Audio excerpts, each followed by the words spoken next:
В 2015 году чрезвычайной ситуации было два, и по сравнению с прошлым годом это уменьшение, поэтому мы полностью в целом работу единой системы РЦЧС нашей республики оцениваем как удовлетворительно. Совещание по итогам 2015 года и задачах 2016 года с участием Дальневосточного регионального центра МЧС России полковника Полющенко Александра Анатольевича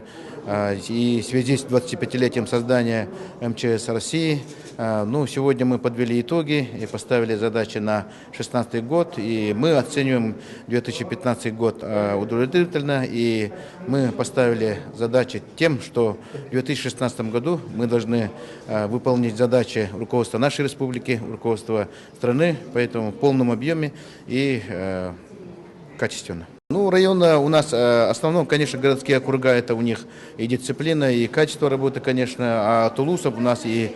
Сунтарский район, Нюрбинские, поэтому мы районы всех участвуем, со всеми общаемся, поэтому мы именно требуем от всех наших районов дисциплину и требования. Лучший район у нас, конечно, это Ленский,